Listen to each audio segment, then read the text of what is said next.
नमस्कार प्यारे साथियों, आज हम यूटेट को जो आगामी परीक्षा है उसको ध्यान में रखते हुए 30 महत्वपूर्ण प्रश्नों को एक बार फिर से सॉल्व करने वाले हैं।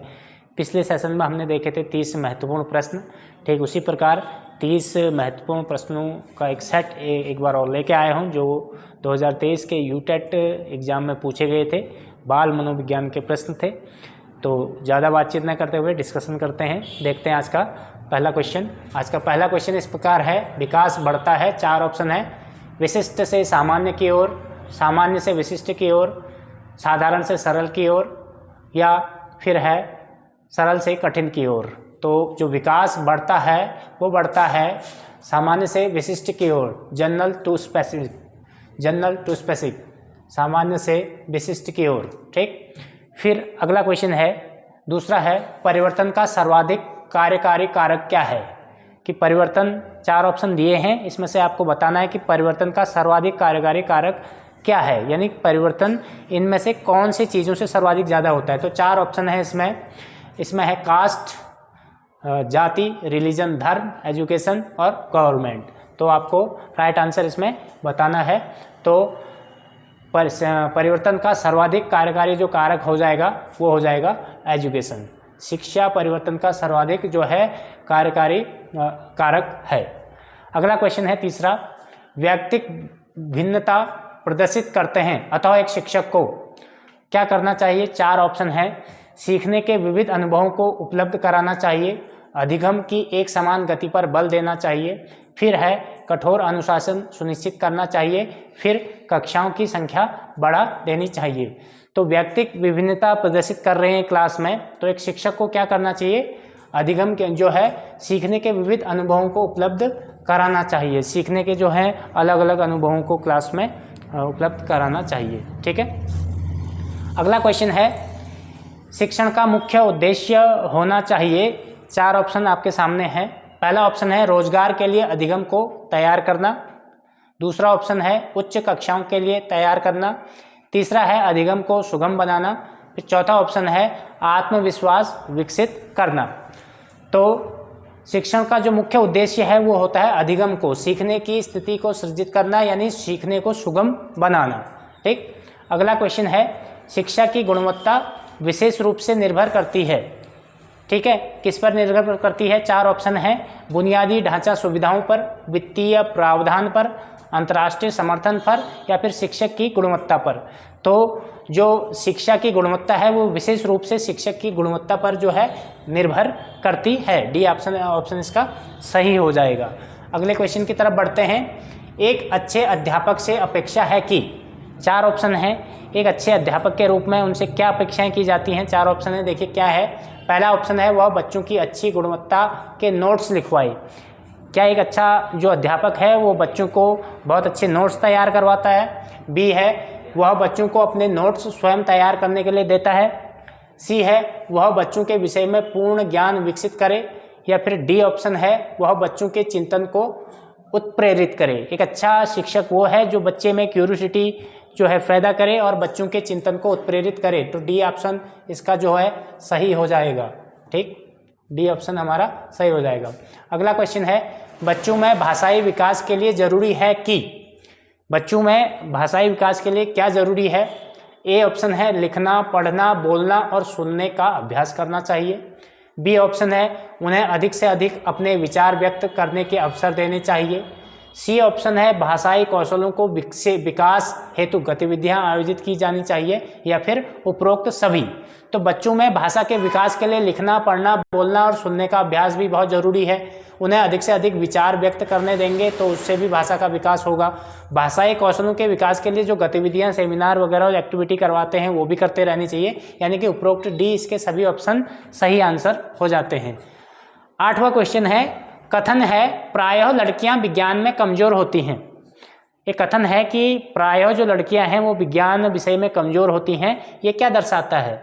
क्या ये एक नंबर 1 ऑप्शन है, सत्य अवधारणा है, या एक लैंगिक पूर्वाग्रह पर आधारित धारणा है, या फिर अनुसंधान आधारित धारणा है, या फिर उपरोक्त सभी। तो वो लड़कियां विज्ञान में कमज़ोर होती हैं, ये एक लैंगिक पूर्वाग्रह पर आधारित जो है एक कथन है, ठीक है। अगला क्वेश्चन है 2 से 6 वर्ष की आयु की अवस्था क्या कहलाती है? पूर्व बाल्यावस्था, फिर है ऑप्शन किशोरावस्था, या फिर शैशवावस्था, या फिर उत्तर बाल्यावस्था। तो 2 से 6 वर्ष की आयु जो होती है वह बाल्यावस्था की कहलाती है। ठीक, बढ़ते हैं अगले क्वेश्चन की तरफ। अगला क्वेश्चन है समावेशी शिक्षा की सफलता निर्भर है। समावेशी शिक्षा यानी सबके लिए शिक्षा, वह कैसे सफल होगी, किस पे निर्भर है? 4 ऑप्शन है। पाठ्य पुस्तकों की उत्कृष्टता पर, क्या पाठ्य पुस्तक बेहतर होंगे तो इससे समावेशी शिक्षा बढ़ेगी या अच्छी होगी, या समुदाय के सहारे पर, या किसी पर्टिकुलर समुदाय का उसको सहयोग है, या फिर अध्यापकों की अभिवृत्त्यात्मक परिवर्तन पर, क्या समावेशी शिक्षा अध्यापकों के, शिक्षकों के अभिवृत्ति पर जो परिवर्तन आ गया उससे सफल होगी, या फिर शिक्षण अधिगम सामग्रियों की उच्च गुणवत्ता पर?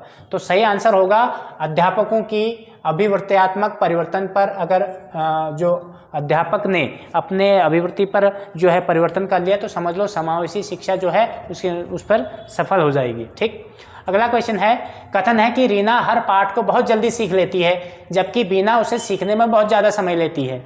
यह विकास के किस सिद्धांत को दर्शाता है?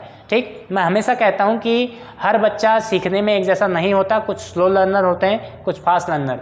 ठीक उसी प्रकार कथन है रीना हर पाठ को बहुत जल्दी सीख लेती है जबकि बीना उसे सीखने में ज़्यादा समय लेती है। यह किस सिद्धांत को दर्शाता है? ऑप्शन है 1 निरंतरता, दूसरा है सामान्य से विशिष्ट की ओर, तीसरा है व्यक्तिक विभिन्नता, फिर है चौथा ऑप्शन है अंतः संबंध। तो इसका राइट आंसर हो जाएगा व्यक्तिक भिन्नता। हर बच्चे में सीखने की दर समान नहीं रहती है, कोई स्लो होता है, कोई फास्ट होता है। अगला है बेंडूरा के सामाजिक अवलोकन पर आधारित अधिगम सिद्धांत में निम्नलिखित में से कौन सी प्रक्रिया होती है? 4 ऑप्शन है, पुनरावृत्ति होती है, या फिर प्रतिधारण होता है, या फिर स्वचिंतन होता है, या फिर सार को दोहराना होता है। तो बेंडूरा के सामाजिक अवलोकन पर आधारित अधिगम के सिद्धांत में जो प्रक्रिया होती है इनमें से वह प्रतिधारण कहलाती है। ठीक, अगला क्वेश्चन है परियोजना विधि के प्रतिपादक हैं। Project method is founded by, तो 4 ऑप्शन हैं, प्लेटो, सुकरात, दुर्खीम और किलपैट्रिक। बहुत ही अच्छा आंसर है, किलपैट्रिक जो है परियोजना विधि के प्रतिपादक हो जाते हैं।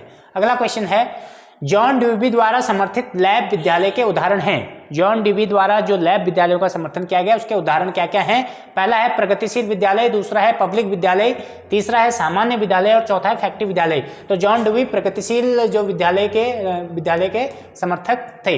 ठीक, 15वां क्वेश्चन है विद्यार्थी द्वारा गणित में सीखी गई अवधारणा का उपयोग भौतिकी की कक्षा में किया जाता है। यह उदाहरण है, किस प्रकार का उदाहरण है कि अगर गणित की कक्षा में कोई चीज़ सीखी गई है तो उसका उपयोग वो भौतिक विज्ञान में कर रहा है। तो यह उदाहरण क्या कहलाएगी? सकारात्मक अंतरण का कहलाएगी, या फिर नकारात्मक अंतरण का कहलाएगी, या फिर शून्य अंतरण का कहलाएगी, या फिर इनमें से कोई नहीं। अगर गणित में सीखी हुई चीज़ों का भौतिक विज्ञान में प्रयोग कर रहा है तो वो कहलाएगी सकारात्मक अंतरण। ठीक, अगला क्वेश्चन है विकास कभी न खत्म होने वाली प्रक्रिया है। विकास जो है सतत चलते रहता है, गर्भ से कब्र तक। यह कथन विकास के किस सिद्धांत से संबंधित है? ठीक है, तो इसलिए हम कह सकते हैं कि विकास जो है निरंतरता के सिद्धांत से संबंधित है। पहला ऑप्शन भी यही है कि निरंतरता का सिद्धांत, एकीकरण का सिद्धांत, अंतरक्रिया का सिद्धांत या संबंध का सिद्धांत। तो आंसर होगा निरंतरता का सिद्धांत। विकास जो है एक सतत चलने वाली प्रक्रिया है। अगला क्वेश्चन है अभिप्रेरणा का मूल प्रवृत्ति सिद्धांत प्रतिपादित किया। 4 ऑप्शन है, मैकडूगल द्वारा, सिम्पसन द्वारा, या फिर विलियम जेम्स द्वारा, या फिर अब्राहम मैस्लो द्वारा। तो अभिप्रेरणा का मूल प्रवृत्ति सिद्धांत जो है मैकडूगल द्वारा प्रतिपादित किया गया था। देखते हैं अगला क्वेश्चन। अगला क्वेश्चन है अधिगम में विद्यालयों द्वारा वैज्ञानिक अभिवृत्ति का विकास करने का अर्थ है। यानी कि हम सीखने के दौरान बच्चों में जब वैज्ञानिक अभिवृत्ति का विकास करते हैं तो उसका सही अर्थ क्या है? विज्ञान का अध्यापन, क्या विज्ञान का अध्यापन करवा रहे हैं, क्या अगला ऑप्शन है बड़ों द्वारा कही गई बात को स्वीकार करना, या फिर किसी बात को परख और सत्यापन के साथ स्वीकार करना, या फिर अगला ऑप्शन है उसे सत्य स्वीकार करने के लिए कहना। हम बच्चों में वैज्ञानिक अभिवृत्ति का विकास कर रहे हैं, तो इसका मतलब है कि किसी बात को परखना और उसके बाद सत्यापन के पश्चात ही उसको जो है स्वीकार करना। कह सकते हैं कि ये वैज्ञानिक अभिवृत्ति का विकास है। अगला क्वेश्चन है कक्षा 1 व 2 के बच्चे, कक्षा 1 व 2 के बच्चे ए ऑप्शन पढ़कर शीघ्र सीख सकते हैं, क्या वो पढ़कर जल्दी सीखते हैं, या लिखकर शीघ्र सीख सकते हैं, या फिर मूर्त अनुभव से शीघ्र सीख सकते हैं, या फिर अमूर्त अनुभव से शीघ्र सीख सकते हैं, या फिर मूर्त अनुभव से। तो कक्षा 1 और 2 के जो छोटे बच्चे हैं वो मूर्त अनुभव से शीघ्र सीख सकते हैं, अपने आसपास के एनवायरनमेंट से, वहाँ की चीज़ों से वो शीघ्र सीख सकते हैं। अगला क्वेश्चन है एक शिक्षक के पास होना चाहिए, क्या होना चाहिए? 4 ऑप्शन है। अपने विषय का ज्ञान होना चाहिए, शिक्षण पद्धति का ज्ञान होना चाहिए, या फिर छात्रों के विषय में ज्ञान होना चाहिए, या फिर उपरोक्त सभी। एक अच्छे शिक्षक को अपने विषय का ज्ञान भी होना चाहिए, शिक्षण पद्धति का भी ज्ञान होना चाहिए, टीचिंग मेथड, छात्रों के विषय में भी ज्ञान होना चाहिए, यानी उपरोक्त सभी इसका राइट आंसर होगा। अगला क्वेश्चन है वार्षिक परीक्षाओं से उत्पन्न होने वाली अनावश्यक मनोवैज्ञानिक समस्याओं से बचने के लिए हमें प्रयोग करने चाहिए। यानी कि जो वार्षिक परीक्षाएं हैं इनसे जो मनोवैज्ञानिक समस्याएं उत्पन्न हो रही हैं छात्रों में, उसके लिए हमें क्या करना चाहिए? केवल आवधिक परीक्षण, केवल एक टाइम पर एक सीमित परीक्षण करना चाहिए। ठीक है।